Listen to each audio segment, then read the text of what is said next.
they call it cheese sauce. It's a morning.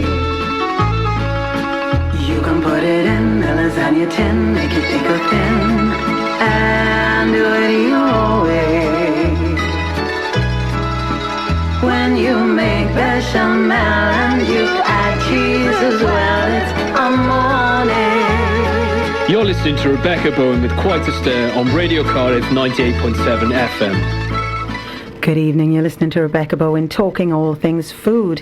Each week we feature different guests with their take on the industry, and this week I'm absolutely thrilled to welcome a very special guest who's bringing the sweet side of the kitchen into the spotlight. She's a master of meringues, queen of croissants, and a true artist when it comes to all things pastry. Please welcome Astrid, one of Cardiff's most exciting pastry chefs. Welcome to the show. Oh, thank you for having me. You're welcome. Hello, Would you like to give shout outs to family and friends and customers? Yes, absolutely. Well, all my customers, obviously. I don't know them all by name, but all of them. My very, very, very lovely husband and my kids, Gus and Zoe, who are at home listening, I hope. Good. And then obviously my lovely girls who work for me, at the bakery. I couldn't do anything without them. So, yeah, they know who they are. Fabulous. We have a shout out as well this week. The engineer's granddaughter, Anna Banana Bear. We love you very, very much. Hello. Hiya, babes. So before we begin this week's show, I have an announcement. I've recently launched a competition entitled Name the Guest. On the 4th of November, I will be joined by a celebrity whom I've been a big fan of for over 20 years, I may add. If you guess who the guest is correctly, the winner will receive a bespoke made cocktail at the Welsh House, Cardiff. And the winner will be picked at random, and the competition closes the 3rd of November. All the details are on my socials, Quite a Stir Facebook page. Good luck to all that's entered. Let's have our first track, which is in keeping with our guest, La Vie en Rose. Ooh. Radio Cardiff, bringing the house down. Had to have La Vie en Rose in keeping with the French theme. Welcome back. I'm going to dive straight in with questions. Let's start from the beginning. Where did your love of pastry come from? Well, I grew up in France, obviously, and, I vividly remember at weekends, not every day of the week, but weekends, we would get pain au chocolat or croissant from the bakery. My love was always for brioche, more like the type of pastry that was brioche. And, so I definitely grew up on that. So that's, I suppose, where my love comes from. But, as a French person, you have to like pastries. It's like you have to like cheese and baguettes, and why? There's no other way. It's a patriotic thing, isn't Absolutely. it? Yeah. It's like the Welsh with the cowl, and it's like an innate thing when you're from the valleys. They just know how to make Yes. it. So I suppose when you grew up in France, your families obviously know how to make pastry. Absolutely not. Because you also... Oh, no! No, Oh. we knew how to eat them and to buy them from the bakery. But in France, the bakery, obviously, you have bakeries everywhere. Especially when I was growing up, there were more bakeries then than now. And then nobody makes pastries at home. You just go and buy them because it's such a difficult process. Okay. Nobody makes them at home. You just go and buy them from the professionals. I'm just thinking in France, as everyone should be able to. So you're self-taught though, right? I am, Tell yes. us about that. When did you start to learn?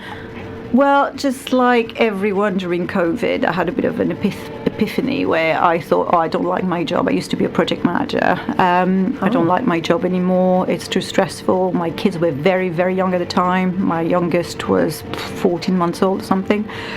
So I quit my job, and then I found myself with a lot of free time, on top of looking after kids. So I had to find myself a hobby, and I tried different things, but the one that stuck was baking, because I love eating, basically. So I started baking more and more, and I basically caught the bug of baking because I could not just stop. I had to bake every day, every night, for my husband, for my friends, for everybody. So that's how it started. I am gobsmacked. I can't believe that you're as amazing as you are, and you only started learning in the pandemic? Yes. Kill me now, people. I thought you were going to say you'd started learning from a very No, but young it age. goes to show anything can be learned, and My goodness. when there's a will, there's a way. Yeah, but the quality of your pastries. I have a thank cousin in you. London that wants to come down for them, and and she's immersed with all these wonderful pastry shops, like you said, and Yes, she's in desperate to London, come down yeah. and try yours. Oh, bless But I her. mean, that's how far your reputation has travelled, and everyone is raving. You go to the Abergavenny shows, you do all these pop-ups, and your reputation precedes you. I can't believe you just learned in the pandemic. That's given hope to people like myself. Well, I say that in my classes. It's just I give people perspective. It's just like I never knew how to bake until I started baking 5 years ago. So if I can do it, anybody can do it. Like, I can't stress that enough. It's not I haven't got a talent. It's just sheer determination, and that's it, really. Oh my goodness, I can't believe that. And it's not like the presentation of them is like a professional chef, then put it like that. You're making it sound as if anyone can do what you can do, but I have to question that. I'm a great copycat. So that's always what I've said about myself. It's just you get inspiration from Instagram, from cookbooks and all that, and you try to replicate that in your own way, and that's how you arrive at that result. It's just like copying others, basically, because nothing is original anymore. Everybody is trying to get inspiration from others, and that's absolutely fine. Well, the traditional recipes passed down from time. Yes, and you have your take on it, but it doesn't mean that it didn't exist before. Even your take on it might have existed in some shape or form before. I completely agree with that. Do you have a favourite bakery from back home? In what part of France are you from? So from the east of France, near Alsace, in a city called Belfort. I have a sweet spot for the bakery I grew up with. That was a street away. That I would go and get bread every single day. Nice. That was my task as a child, with my little francs in my head. Oh, lovely. So I have it's changed owners. It's not as nice, but it's still my childhood bakery. So I do love taking my kids there to say, oh, look, this is where I went. Where I was your age. That's where I went to get bread.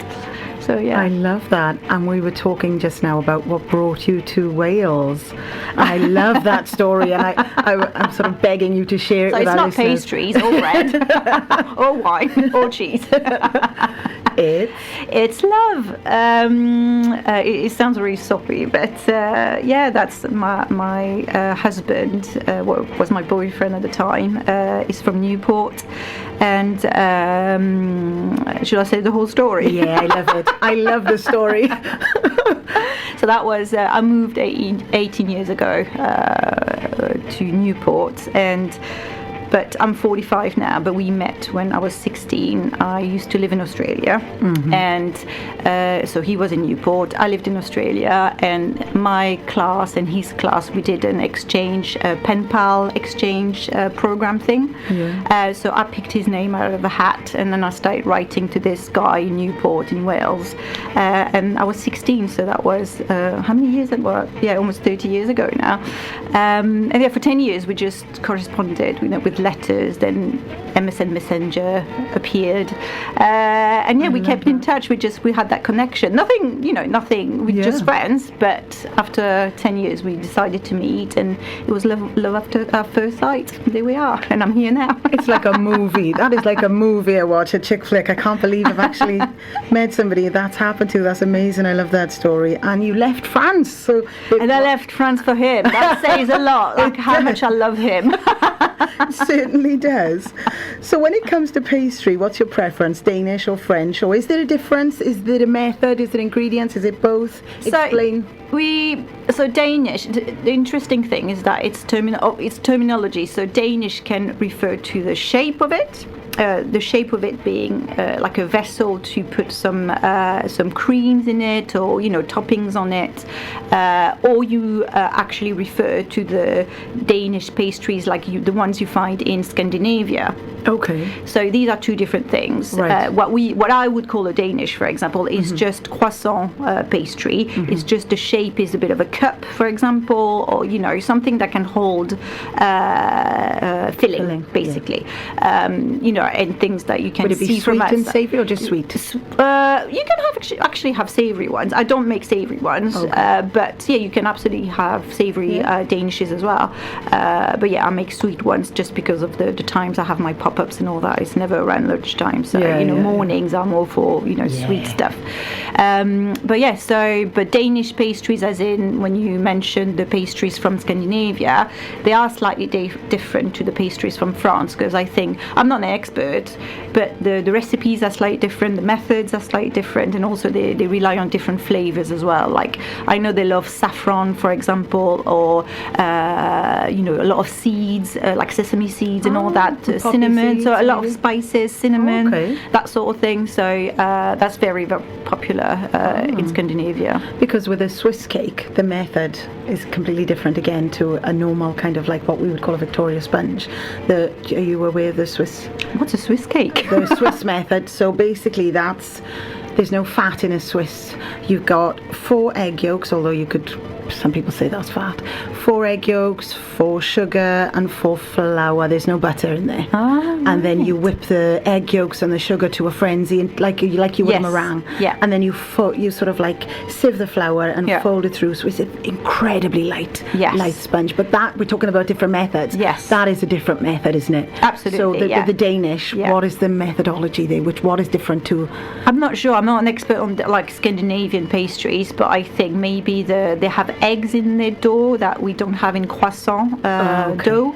Because of the lamination. The lamination. So that lamination would be different, but they might have different folding techniques or different number of folds they would do. Okay. And also I know for a fact that they make a lot of brioche based pastries as well. So not necessarily laminated, but brioche, like enriched dough. Yes. That sort of thing. Yeah. Oh, lush. But your favourite is?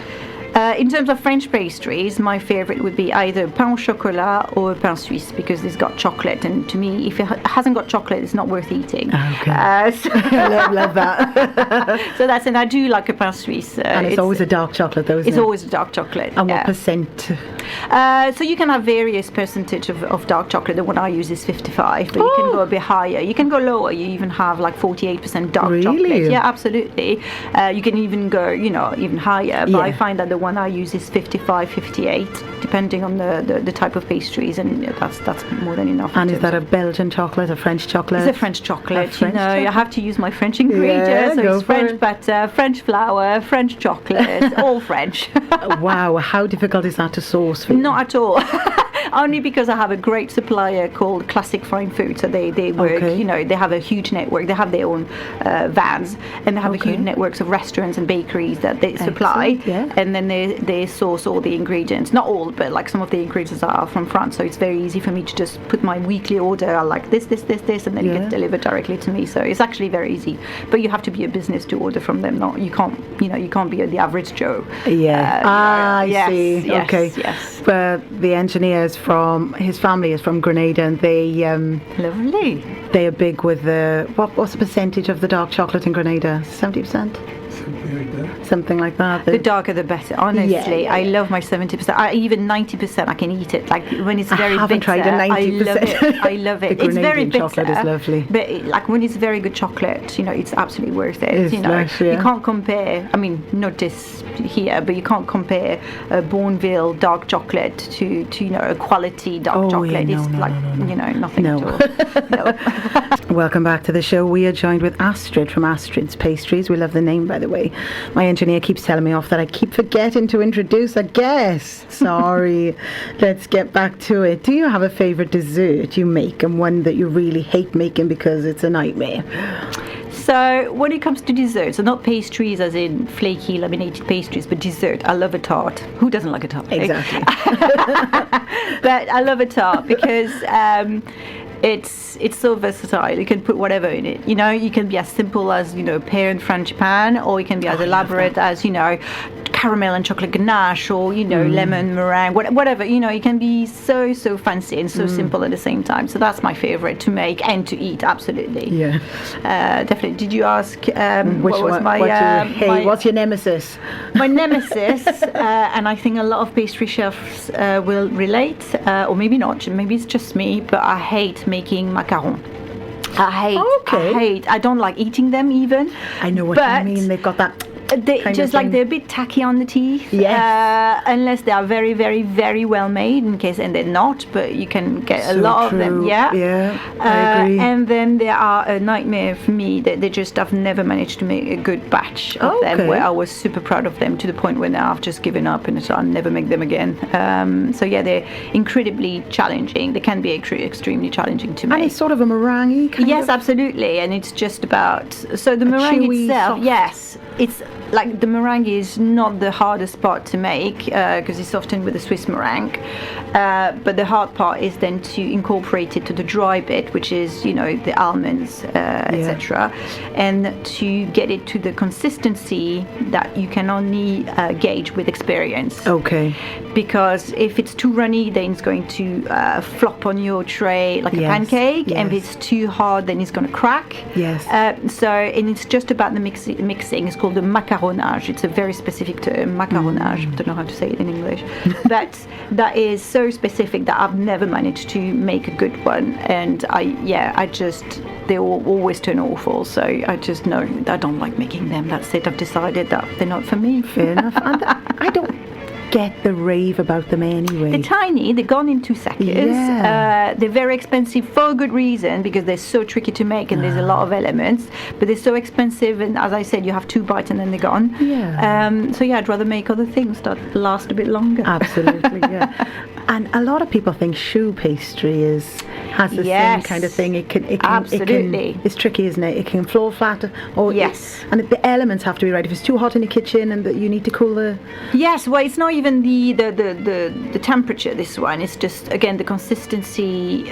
If you want to go into technical details, it's your flour. How is it going to drink, so to speak, Yes. the liquid, so Right. the hydration of your flour. Because depending on the flour you use, it might drink more or less. So you might have to use more eggs, less eggs. So it's just, again, you have to go on consistency. But even like you think, oh yeah, that looks like the right consistency. You put it in the oven and then it doesn't turn out the way you want it to turn out. In fact, I used to teach choux pastry in my class, in my patisserie class, and I'm taking a break from it now because it is so hard to pass that on. Yeah. And then most of the time it worked, but once I remember vividly, it failed in class as I was teaching, and all I had to do was during the lunch break another batch very quickly, so they had something to take home because it was just a disaster. They went flop. And what happened, I was wondering, like, I haven't changed my method, I haven't changed my anything, like what is that batch flopped, what happened? And I realized that one ingredient I changed the milk.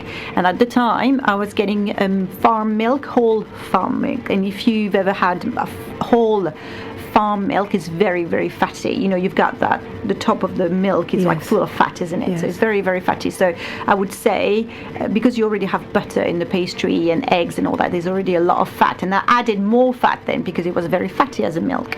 And then that's why that it completely flopped. And from then on, I just used, because you can use just water if you want to. So I said, no, I'm not using any more milk now. I'm just use using water. water. But yeah, so something silly like this can just, completely screw your whole recipe. And it must be worse in a class. Yeah, the realization when you're like, oh, they're not rising, or they're flopping, or they're pancaking, or whatever. It's just like there's no going back. I have to redo the whole thing. Were they nice about it? Lovely about it, and it's just things happen, and thankfully it only happened to me once in class, but they were lovely about it. People And you kept your understand, cool, and I yeah, get of my course. cool. All I can do is apologize and you start again. Yeah, that's and there's so many things can go wrong in the kitchen anyway. Absolutely. Yeah, so Take it as a teaching moment. And let's talk about your classes. So Yes. how many do you?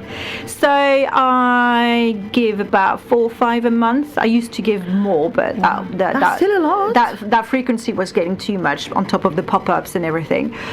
So I give 4 or 5 a month. It's definitely always on a Friday and sometimes on a Saturday, because I know obviously people can't always take days off. But on the Saturday, because we have the pop-ups, it's really hard to juggle because it's the same kitchen for everything. So I can't afford to have the pop-up and the class together. So I have 1 or 2 Saturdays that I do classes for, but no more than that. And then I teach croissant. which is the most popular one. People like they sold out already, like until Christmas. You know, everybody wants to learn how to make croissant. I teach brioche. I teach patisserie, so mainly tarts, as I said. You know, so different fillings and all that. So it's a bit more comprehensive. And I teach bread, so baguettes. Nice. And then for Christmas, for example, we have a few Christmas workshops coming up for more like Christmas themed bakes. So you offer that seasonal thing as well. What about Halloween? Do you cover anything? No, because no. Fair enough. Yeah, my kids love Halloween, but I grew up like I'm from a generation where Halloween wasn't a thing. Okay. So I'm just like I don't know what to do. And yes, I'll do something seasonal like with pumpkin, but it's not about Halloween. You know, it will be because it's the season of pumpkins. Yes. But it's not like I'm not going to start sticking spiders or whatever or ghosts on my dishes just because of Halloween. And do you follow the theme then with like a bonfire night or anything like that? Like sticky coffee? No. I'm terrible at that. I'm just like I stay in my lane. I try to be as French as possible, and so again, I try to stay seasonal with my ingredients, with my fruit and all that, but not so much with. Apart from Christmas, that's probably the only event that I do something a bit more special for. Oh yeah. Yeah. So what kind of? So the bûche de Noël, which is a Yule log. So it's a génoise, and then you have French buttercream in it and all that. So all of this I do for Christmas, and then in January you have galette des rois, which is a king's cake, and it's something we have on Epiphany for Epiphany in France. Whether you are, religious or not, it doesn't matter. Everybody has it in France. Like I think I read they sell like 60 million throughout January because it's so popular. So it's puff pastry filled with almond frangipane, and then in it they hide a little token. And then so be careful, don't choke on it. But we know not to choke on it. And then whoever finds it gets the crown. So the galette comes with a crown as well, a paper crown, and whoever finds the token gets the crown, is the king or queen for the day. So I do that as well because it's very French, very seasonal as well. Oh, I love that. We do a similar thing. When we went to school, they'd always put like a 5 pence in the Christmas pudding. Oh really? Yeah. I didn't know that. Yeah, well, they did in Merthyr anyway. Whether they did on purpose to try and choke the kids at Getty Dig Junior School is another thing they might have done, but there you go. When it comes to pastry, it's all about precision. What's the most technically challenging to date that you've made? So in terms of laminated pastry, I think a croissant, right, is such a simple thing, yet it can go so wrong. And that's why when you have a competition, a pastry competition with laminating pastry, it's always the croissant, because there's so many things that can go wrong throughout the process, and it will show at the end. Whereas a pain au chocolat is more forgiving, any other shape is more forgiving. Okay. A croissant is not forgiving. So if you've done something wrong across the process, it will show. So that's it, not that it's a challenging thing for me now, thankfully, touch wood. But I do have my bad batches for whatever reason, because the flour decided to behave differently or whatever. But I'm pretty consistent now. But when it comes to more novelty pastries, like for example, I did coffee nuts recently. So it was cross-laminated dough that you put through like a lattice. You knot it like a lattice, and for whatever reason, I didn't follow the same process I followed the previous week, and they turned out really small and all shrunk and horrible. And so it can go wrong like this. But like I think in terms of pastry, when you think of pastries as cakes and patisseries, all of that, one of the most challenging thing you can do, I think for me, is what they call entremets. So it's like things you put in a freezer that have cream in it and layers of things. Because if something's not set, that's it. It's game over. You can't get it back. I mean, if my pastries turn out small, so be it. But if an entremet is not set, if the cream's not set for whatever reason, then you take the ring off, and then you just push, on the table. So I think that's very, very challenging. I every time I see pastry chefs doing entremets, so they're very delicate pastries, patisseries, I would say. I'm in awe, because like so many things can go wrong and everything's set to perfection. I'm just like, oh, bravo. Because it's really hard To do the millefeuille as well? I used to, used to. So the millefeuille, I never enjoy eating it. So I have a flaw, many flaws, but one of them is that I don't like making what I don't like eating. I'm the same. I think a lot of chefs are So like that. I do try sometimes, but millefeuille is not something I enjoy eating in particular. But I've never made it. I've made it a couple of times, but not very often. And the millefeuille can go wrong as well because the crème pâtissière, if it's not set, again, it's going to be very runny. Yes. Or a crème diplomate. Yeah, can be that's a it. nightmare. Absolutely. Yeah. And again, too runny, and then it's just Yes. flops on the table. Yeah.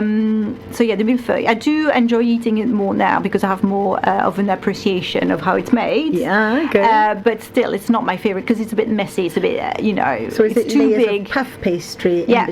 It's puff pastry, and usually you caramelize it a little bit. So it's when you put it in the oven, you put a bit of sugar on top, so that it really caramelizes, and then you keep a weight on it as you bake it, so that it doesn't go poof, basically. So it stays like really flat.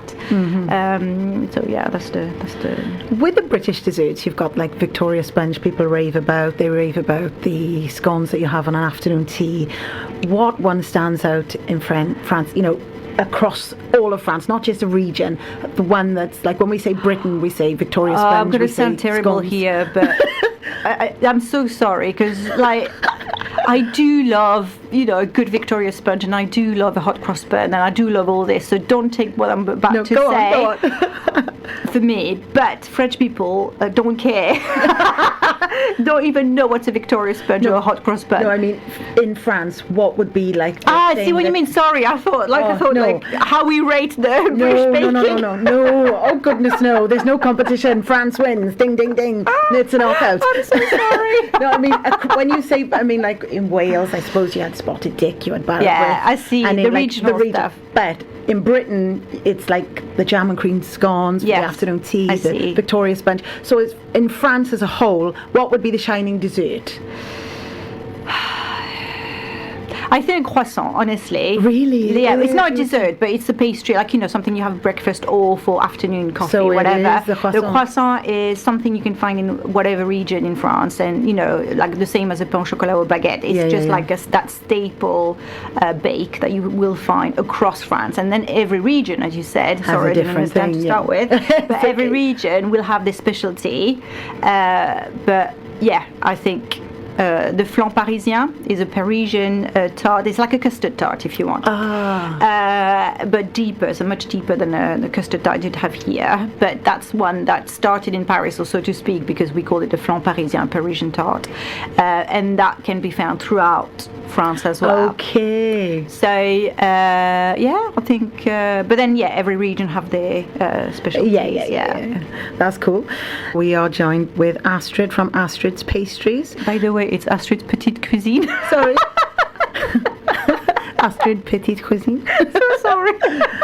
I can speak a little bit of French. When I was studying professional cookery, I thought, I'm going to learn a little bit of French. So it was only Duolingo, but I remember bits from school, like quelle heure est aujourd'hui, quelle heure est-il, quel âge as-tu, and thank you. But then Duolingo, I don't know if it's because, like, with the Welsh version of Duolingo, it's North Wales.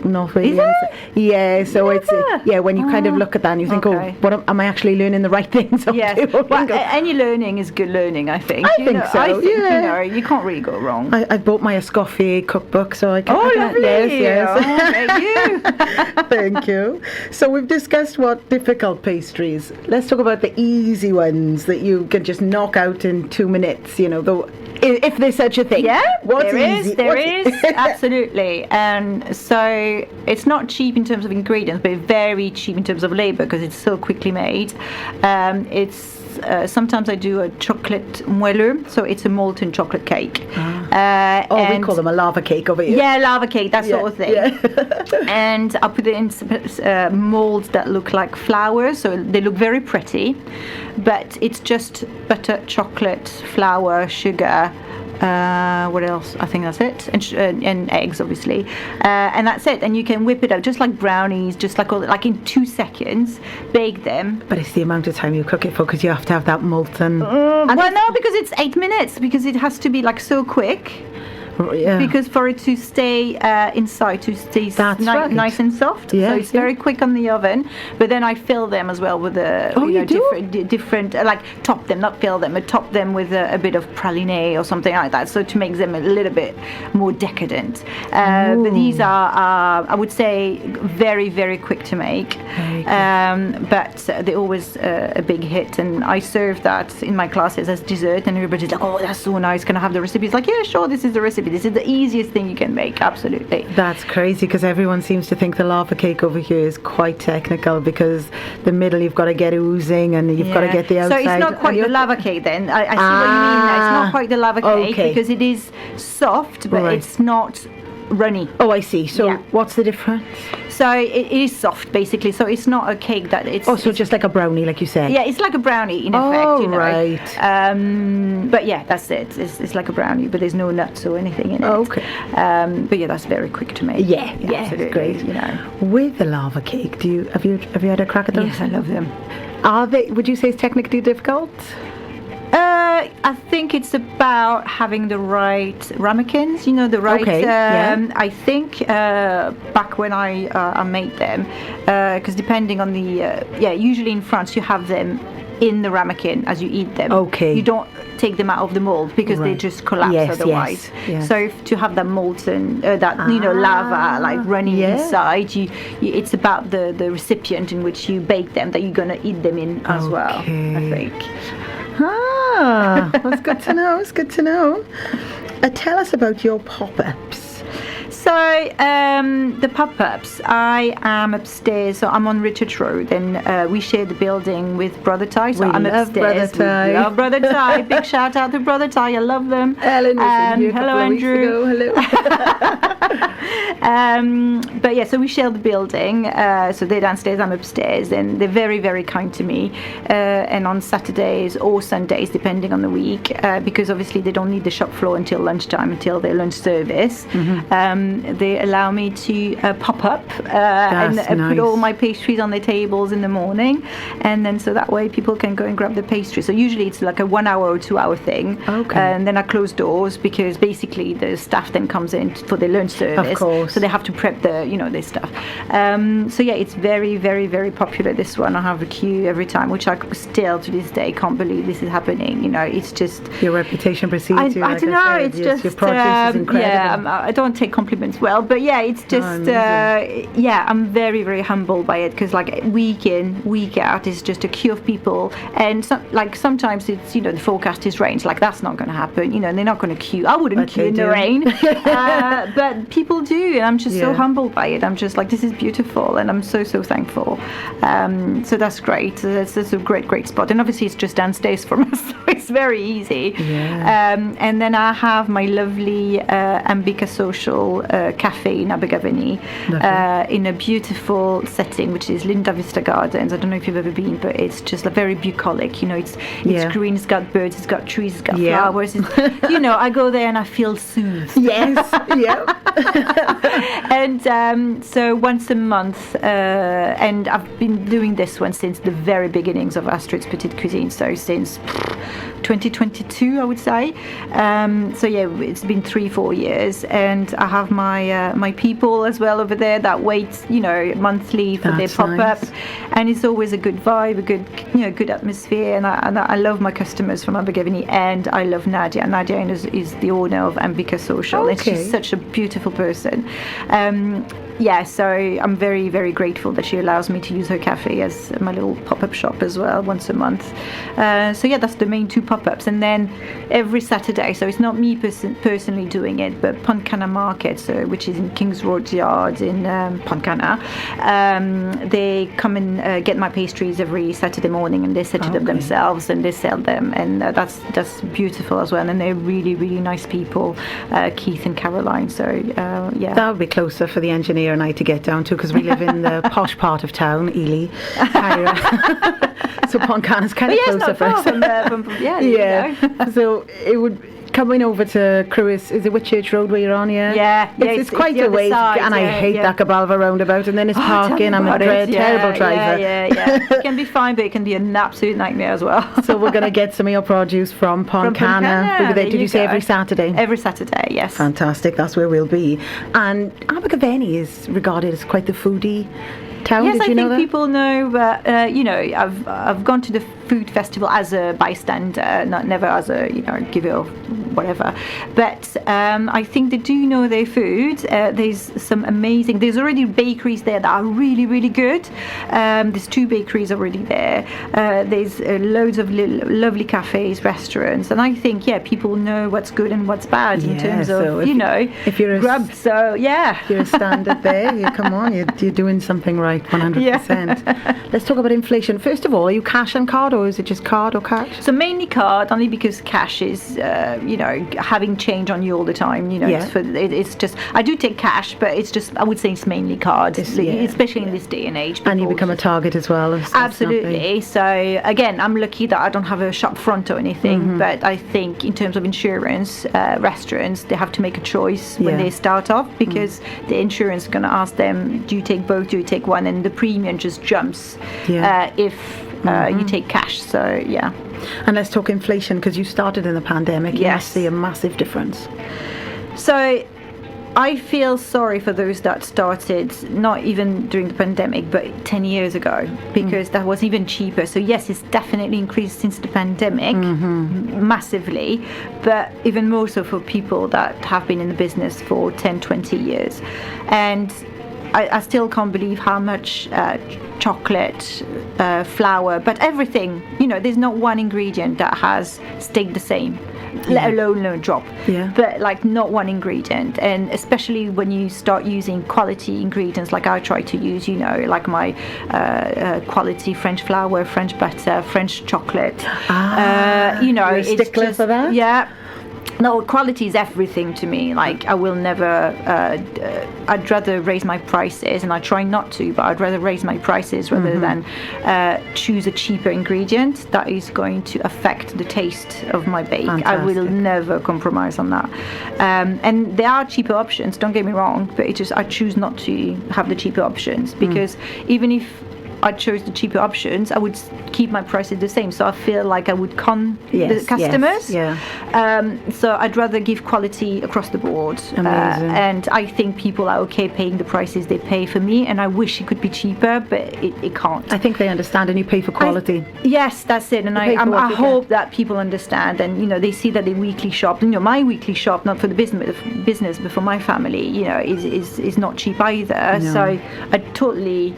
Again, I appreciate people that buy the pastries, because it's not a first necessity, is it? So it's a luxury, but it's a luxury. But I'm very thankful that people go for it, because it's not cheap. I won't lie, it's not cheap. But yeah, it's like I absorb a lot of the inflation, not the inflation, the price hikes that I get. Like, I wouldn't put up my prices every time I go, the butter's more expensive this week, or really? I don't do that, because well, it's tiring to change the whole pricing structure. But also, I want to see how far I can go until, yes, I have to increase my prices. So, I have done, obviously, in the last 2 years, a few P's here, there. So 10p, 20p, 30p, don't get me wrong.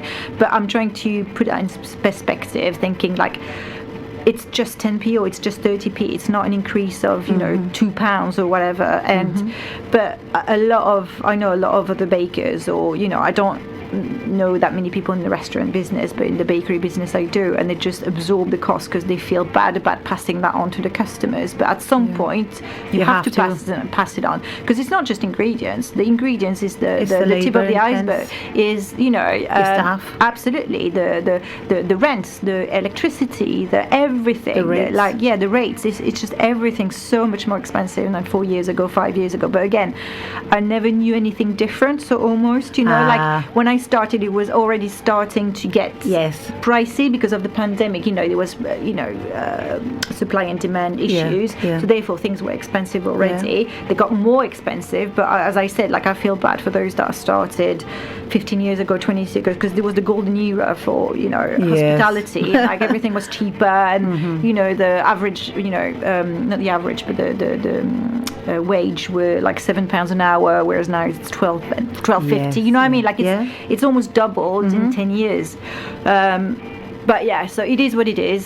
You can't fight it, so you have to go with the flow and hope that people follow you, basically. Yeah, people think, if you've got your own business, you're making a killing, but not necessarily. No. Some Oh my people God, are no. just, keeping their head above water. That's it. I was speaking to a local caterer, he's a lovely guy, and he said he would rather buy in his desserts than pay a pastry chef because it's cheaper, because with the rising cost of like cream, butter, that if he's just paying £1 for his cheesecakes or whatever it is that he puts out.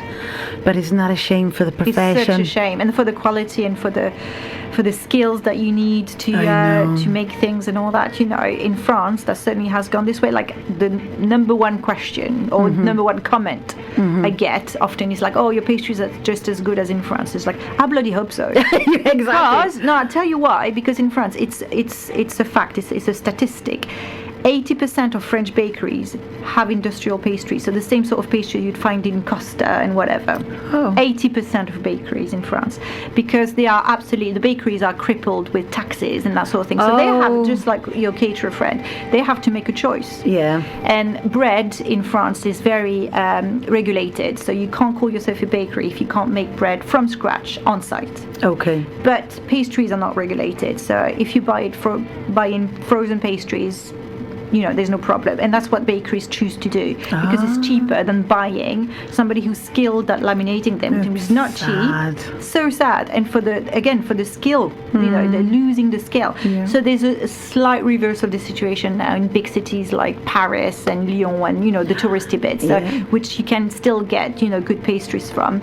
And certainly the artisan thing is making a comeback. But for a very long time, because the 90s, the noughties and all that, they completely obliterated the quality in the bakeries in France. Okay. And I say that to everybody. I find better pastries in the UK than in my hometown in France. Wow. I'm not joking, because the standards has gone down massively. Oh my goodness. That Yeah, is I know, it's so awful. sad. I want to talk about your specials for a minute. I've got them written down. Let me have a look. So your specials this week, we had blackberry and tonka. Yes. Now, I've never tasted tonka, so I did do my research, and they said it's a little bit like vanilla, but you want to highlight that it is not.